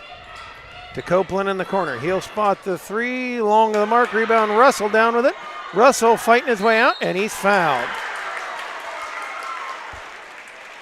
Caden Russell will be at the free throw line. 21 seconds left. Harding picks up his 4th. That is the team 8th. And now Caden Russell at the free throw line. First one is up, no good. So you got to foul immediately here on a miss or a make. You got to foul immediately. If he makes it, you might see a timeout. Second one on the way. And missed them both. Whitman the rebound. He'll bounce to Copeland, who puts it up. He missed it. Board. Whitman tipping the rebound up. It is fought for, and is Russell. Russell in traffic, trying to get the ball, lost it. And a timeout called by Sam DeCounter. Woo! Braden Copeland, he didn't use the backboard. Did that clock ever run? I think it did a little. Yeah, they're saying it. I don't think it ran at all. I think 21.2 seconds is what was left to begin with. Unfortunately, they don't have the video review. And 21 point, Braden Copeland was right under there, missed 1 point blank. Matt Whitman missed 1 point blank. And now the Cyclones will have it here. And Sam DeCounter's trying to figure out where they're going to get the ball at. Yeah, they're going to have some extra time during this timeout because they're going to ask how much time should have ran off the clock. And I hate this. They just need to leave the time because you're just going to pick an arbitrary amount of time. Exactly. And those officials have no clue how many seconds was on it. It seemed like an eternity. It wasn't, but I bet they take it 4 seconds off is going to be my guess. I would guess so, too. And 5 seconds. They're taking 5 seconds off. So it'll be 16 seconds left. So the Cyclones had a couple of point-blank chances there. You'd try to get in maybe to Russell or to Copeland or Whitman, or maybe Copeland dive into the lane and get an N1 here late. Got to use the backboard, but they've missed 2 easy shots there that are backboard usage shots. Now, 16.2 seconds left, so they actually took exactly 5 seconds off the clock. Now, if I'm Champaign St. Matthew and I'm sneaky, I foul. You go in the same place I was. They look to bring the inbound in. Whitman out to Copeland. Copeland bobbles to Whitman in the corner. 3 is up, no good. Rebound, Russell. He'll dribble it. Go and we've got a timeout. Did the clock not go again, or timeout called by Sam DeCounter? 8.3 seconds left. Whitman went for the knockout. It's 8.3 seconds left here. Yeah, the sneaky play is if I'm St. Matthew, 1-on-1, I maybe pick a player that hasn't been at the free throw line.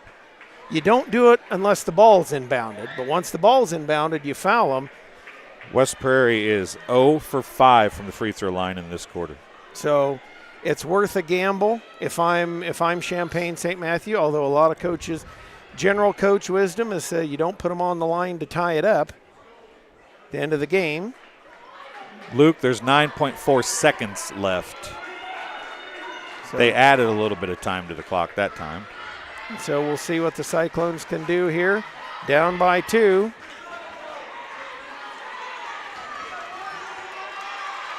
Scoreboard says 1, but I think that no timeouts left for the Cyclones. Matt Whitman looks to trigger it in. And again, you do not have to go for the immediate 2. Need to get it into Russell. Russell spins in the paint, puts up shot, rolls it in, and good. 5 Gotta seconds. play defense. Stefan up the court with it. And a timeout called. And a timeout called by St. Matthew. We'll see where they bring the ball in. 2.7 left. We may be playing an extra. That was Russell, right? Yep. Russell with the bucket, and that was a huge one, rolled in and good. So we are tied, and it may be an extra session here as I was trying to figure out. 2.7 seconds left. Basically time for a couple dribbles and a chuck and duck is essentially what you get. The biggest thing is you cannot let the inbounds pass get stolen. Well, you can't. But if you're West Prairie, you can't foul here. Right. They get double bonus. You cannot foul here. Well, and you're better off to let them get the pass in and try to do something than you are to foul. Yep. So I would imagine that Coach DeCounter is going to have everybody back deep a little bit, let them get the ball into the backcourt for sure, and then bring the ball up on a couple dribbles. But I would imagine that they're going to pack in on anybody who's inside the three-point line for sure. Yep. And probably get on Kinji. Stefan can shoot the 3, and Harding. And the inbounds comes to Harding. Harding dribbling, firing a 3, no good. We go to overtime. This is Cunis Country's coverage of the IESA 2A state tournament, brought to you on TSSR Game Time Live, presented by MDH.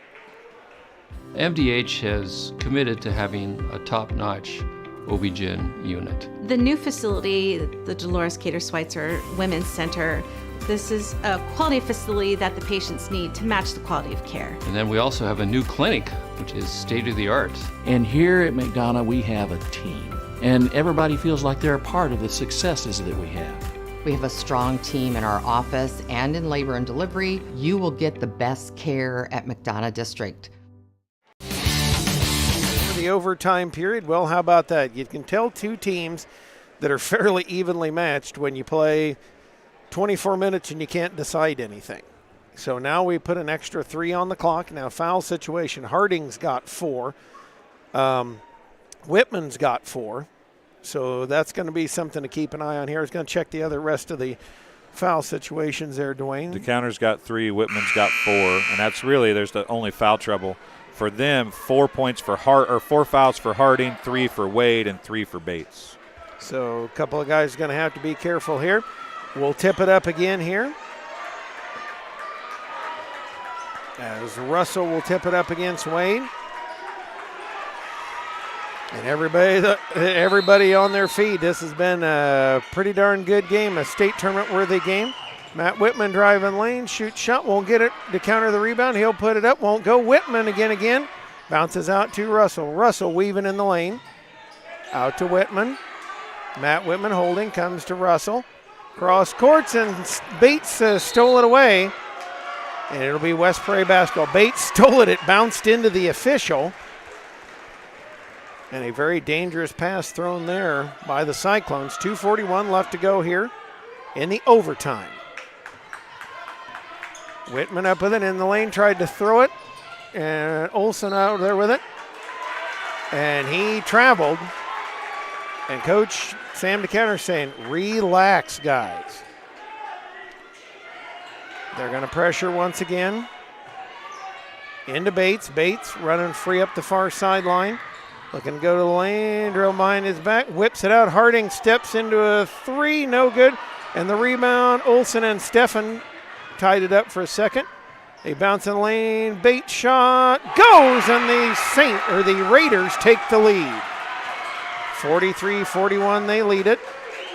As Kenji guards Copeland out top there, looking to bounce to Whitman in the corner. Whitman trying to get out of trouble. Needs to dribble with it, and he is jump ball possessioner, will say St. Matthew.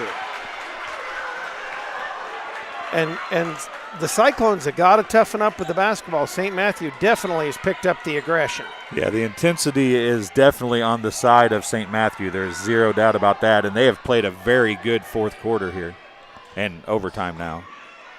And Wade nearly lost it, gets it out to Steffen. Steffen working on Ruger Olsen out there, over to Harding. Harding dribbles, bounces over to Bates, and underneath to Wade, wide open shot is good. Back will come the Cyclones here, down by 4. That matches the biggest lead of the game for St. Matthew. As Whitman dribbles down, goes to the baseline, looks to knife his way in, skidded his feet, and then threw it away. 1:25 remaining. Kenji dribbling out here. As the Cyclones try to work their back in. Kenji, and he knows he doesn't have to shoot it, lobs it over to Wade. Wade looking to work, gives it over to Harding. They're going to have to foul. Harding now dives the lane, spins, and throws it out to Kenji. They got to start fouling because they're 2 possessions down already. And an offensive foul. Are you kidding me? They're going to say Bates with an illegal screen. They're going to call Bates? For, I think, illegal screen. So that will be the 9th team foul. Non-shooting foul because it was a charge they called. Yep. I don't know about that one, though. Whitman comes up here to Copeland. There's got to be some urgency here, under a minute to go. Yep. They got to get down 2 scores. Looking out to Whitman. Back to Copeland. Copeland dribbles baseline, cut off, has his shot blocked by Steffen, and it comes out to Harding. Now you got a foul. Yep, you got to give a foul here. 35 seconds left, and Kenji out to Stefan. Stefan down the lane, looks, and just yo-yoing around. Harding in the lane and did get a foul, but I'm telling you, I'm sure their coach was going, no, we don't have to shoot. Foul was on Whitman. That's his 5th. And Matt Whitman is fouled out of the ball game. Jace Brown will check in, replacing Matt Whitman. And so now at the free throw line will be Harding to essentially try to put this one away. Bryson Cruz will check in, replacing Ruger Olson.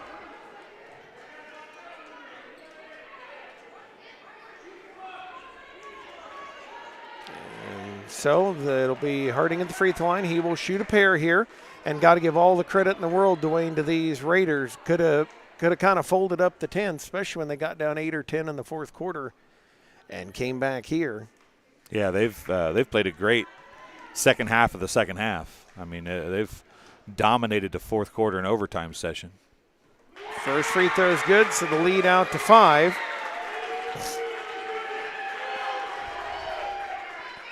It's going to be a tough loss for West Prairie. It is, because they came in playing really, really well. And for about 3 quarters did enough to win the game. Second one is good as well.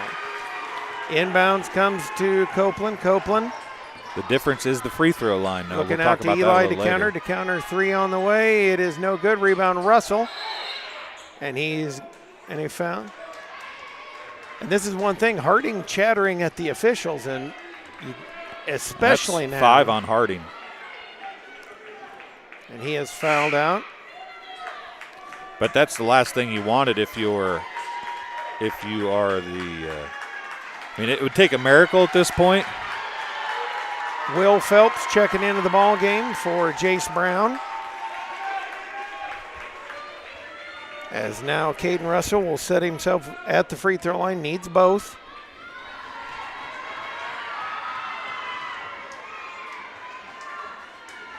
First one on the way, no good. And now he'll put up the next one. Both teams with 10 team fouls. As ready's the second one. Trying to cut it down to 5. Free throws on the way. It is no good. Rebound Cruz though down it. Copeland had it. Copeland shoots shot. Won't get it to go. And the rebound Kenji down with it. As the Cyclones hit up the court. And the Copeland was wanting a foul up the side. And the official didn't give it. Until finally with 3.8 seconds left to go here. It looks like the Champaign St. Matthew Raiders are going to head into the Final Four. As Kenji at the free throw line. He is only 1 of 4. He's the only one that struggled from the free throw line. First one on the way. It is no good. Tom Wardell will come in, and a big hug from Eli to counter from Papa Sam. Max French will come in, and he'll replace Caden Russell. Tom Wardell getting on the floor. Braden Gray will step on as well. As Sam, he's pulling the 8th graders or the 7th graders off one player at a time. Yep. Well, letting people give them a hand for what they've done here. And up at the free throw line, Kenji can essentially put this one away. Second of 2 in the double bonus. And rattles it home and good.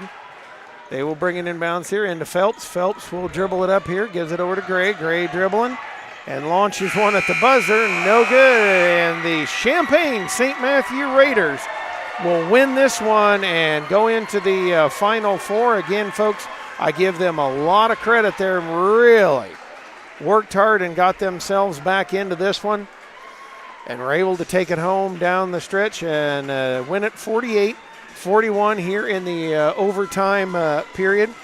And hats off to them. They'll take on Normal Metcalf tonight at 5 p.m. And a great season by the Cyclones. Yeah, it didn't end where they wanted it to, but hey, it's just the beginning. For these guys, this is just the beginning, and a lot more to go here for each one of these boys. This the first stepping stone, and what you do is now you take this back and you use it for a lot of motivation for next year. We're going to take this commercial timeout. This is Cunis Country's coverage of the IESA 7-2A tournament, presented by TSSR Game Time Live, presented by MDH. Hey team, thanks for a great 2021 here at Cunis Macomb, and for helping us win Automotive News Best Dealerships to Work for the second year in a row. Did you know it's only awarded to 100 dealerships out of 16,000 in the entire nation? And we're having a pizza party for lunch? Cunis of Macomb. It's a great place to work, and that makes it a great place to shop on East Jackson Street and online at cunismacomb.com. MDH has committed to having a top-notch OB-GYN unit. The new facility, the Dolores Cater Schweitzer Women's Center, this is a quality facility that the patients need to match the quality of care. And then we also have a new clinic, which is state-of-the-art. And here at McDonough, we have a team. And everybody feels like they're a part of the successes that we have. We have a strong team in our office and in labor and delivery. You will get the best care at McDonough District. MTC Communications is building a high-speed fiber network in our community, and we're putting priority on the areas with the greatest interest. That means we need your input to let us know you want us to build fiber in your area first. Experience the speed and convenience of fiber internet by visiting our special website and registering. Let us know you want fiber internet today, and make your voice heard. At Country Financial, we enjoy serving the community in which we live, big or small. I love living in the Blandonsville area. It's where I grew up, went to school, and decided to raise my family. I never had a desire to live or work anywhere other than in a small town. I feel lucky to help my longtime friends and neighbors with their insurance needs. It's like working with family every day. I'm Brett Powell, your local Country Financial representative, whose door is always open to work with you. And we are back on the JoJo's Gaming Parlor post-game show. Sorry, my daughter looked at me and I just completely went, my mind, you know how that does, because we're old. But we'll thank JoJo's Gaming Parlor. Of course, JoJo's Gaming Parlor. We'll get Jeff Copeland in here a second. JoJo's Gaming Parlor, offering the best gaming experience in McDonough County here. Stop in for a cold drink and a chance to take home a nice wad of cash while you're at it. Also on game nights, check out TSSR Game Time Live, presented by MDH Events, live on the big screens. Come join your friends at JoJo's, located at 776 North Cole Street, Bushnell, and share our area teams on to victory. Jeff, not exactly where you wanted to end up here today, and really was kind of the third quarter and the fourth quarter that just kind of undid things. Yeah, we had we made some good runs there in the first half, outscored them a little bit, and then we had a couple big threes there in the second half, but other than that we just couldn't gain momentum. And great defense put on by them. They really gave us some fits and got their hands in there, and it's unfortunate that we had to end that way, but you got to tip your hat to them at the same time. It was good defense on their part. Well, and Jeff, as you and I are both dads of some outstanding young men here, the biggest thing to take out of today is this is a stepping stone to greater things. Yes, you got to lay the foundation, and all the fans and support from today, and I saw some younger kids from the 5th, 6th grade level, and even their teammates on the 8th grade level is here to support. So when you can accomplish this and other people see it, it really gives the motivation to keep pushing, keep working, and we're hoping to build the West Prairie program and keep it strong. And I know you've got such great numbers, that helps as well. And and even though a lot of these guys, some of the guys didn't get on the floor that much, same thing I told my son a lot was you're making the others better in practice. And that was what I love to see, was the team effort. Yeah, and our focus in practice has always been really good. Everybody's competitive, keeps your starters, so to speak, on their toes. and really push them to get their confidence up and really see what, they're really their practice players that put the defense on the floor that we're going to see. And they do a great job and really get out in the passing lanes and really keep everybody sharp, just not our starters, but everybody stay sharp. And so our practice atmosphere is top notch. And I've got to take my hat off to you and Sam, Jeff. I've been working on the girls' side. You guys have done the boys' side for quite some time, and it's just a special group of guys that we have here that have grown, matured, and done a lot of great things. Yep, and our it's a tight knit group, but just like you said, everybody's great friends on and off the floor, and academically, really good kids. So it's a great group. We had a lot of fun while we came down here. Again, unfortunate to end this way, but again, they can use it two ways. They can give up or they can use it as motivation, and I know we'll pull through, we'll motivate ourselves, and we'll come back stronger next year. And, of course, you've got the 8th grade side of things. Yep. And you talked about the camaraderie, and I mentioned that at least 3 or 4 of the 8th graders made the trip down here to support their teammates. And how fantastic is that? That shows what you and Sam have built there. And they're just as tight. The 8th graders are just as tight with our 7th graders as the other 7th graders. So, it's a great group. We play in the regional championship Monday at Scioto at the high school. I want to say the game time is at 5:30. Correct. So I think you guys will be there too. Yes, we will. Yep. So please come out and support us. Again, great group of kids, and hopefully we can get 2 regional titles. I think it's the first time in West Prairie history. That would be. And Jeff, I got to say thank you for letting us come along with the ride. You and I have done a lot of things together, different stuff, and it was fun for me to be here. Kind of a thing I crossed off my bucket list was broadcasting one of my kids at a state tournament, and would have liked to had more, but hey, you got to tip your hat when you come up against a team that played really, really well. But definitely appreciate you guys and all your support throughout the what we call the playoffs or the postseason. You guys done a great job, and couldn't be more proud of what you guys have to offer for our fans at home. And because it's 2.5-hour drive, the weather is not the greatest with the cold. So everybody out there, I really appreciate all the support, the messages I've gotten, Sam's gotten, Facebook messages. It's just a great community, and we're looking to build upon it. So appreciate it. Thank you. Congrats on a great season, Thank Jeff. you. We'll look forward to seeing you Monday night. All right, we'll be there. All right. We're going to take this quick commercial timeout, and Dwayne and I will be back to wrap things up. This is Cunis Country Macomb's coverage of the IESA 7-2A state tournament. Brought to you on TSSR Game Time Live, presented by MDH. Dry needling is where you insert a filiform needle into a muscle, a tendon, a ligament, sometimes a bone, and it promotes blood flow and circulation so that it heals that particular painful area. JoJo's Gaming Parlor offers the best gaming experience in the McDonough County area. Stop in for a cold drink and a chance to take home a nice wad of cash while you're at it. Also on game nights, check out the TSSR Game Time Live presented by MDH Events live on the big screens.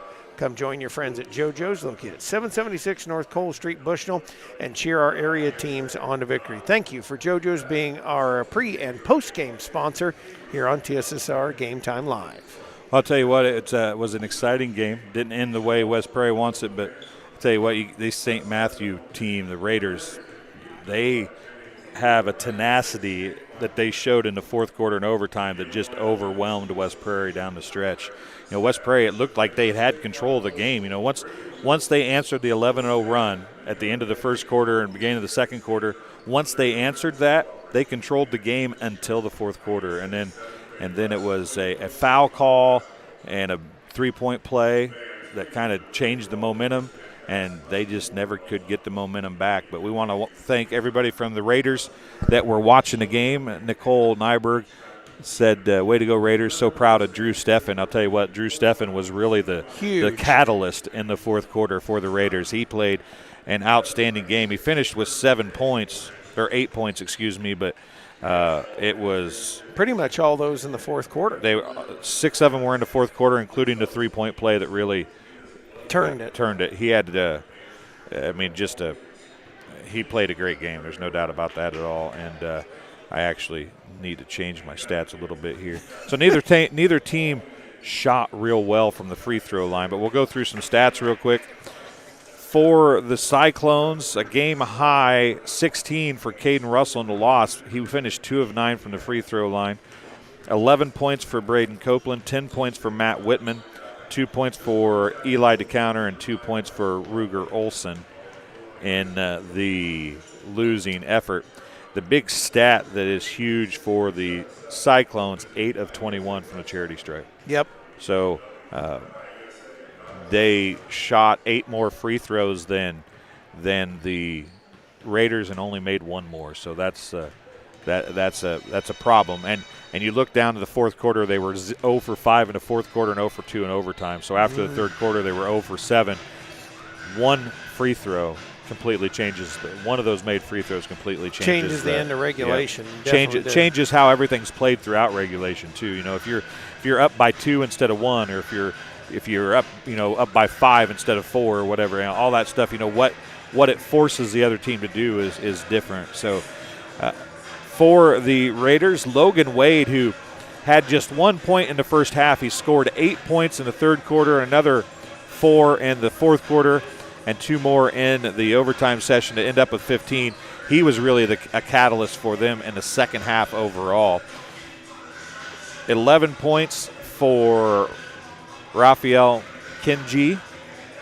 He was only 2 of 6 from the free throw line, but he finished with 11 points. 8 points, as we said, for Drew Steffen. 7 points for Luke Harding, who was 3 of 4 from the free throw line. 3 points also for Ty Hunt. And if you remember back, Ty Hunt's 3 was right at the end of the first half, which cut that lead to 4. And West Prairie came out with a 5-0 run to open the second half, but that really brought them back in the game. It gave you a different feel going into halftime for sure. And then 2 points for Nate Kaufman, 2 points for Hayden Bates. For the Raiders, they finished 7 of 13 from the charity stripe, so they were pretty good shooting. They were over 50%, and West Prairie, really, you look at a game, you lose it by 7 in overtime, but that's regulation is where all the free throws really matter, and they were 8 of 19 from the free throw line in regulation. So you shoot over 50%, you win the game. Yep, exactly. And thank you, Bretta, for letting us come down here and do this one. A lot of fun, regardless. And as I say, for all the fans at home, I know there's a little bit of hang your head a little bit because they didn't, they won't bring home a trophy. But you know what?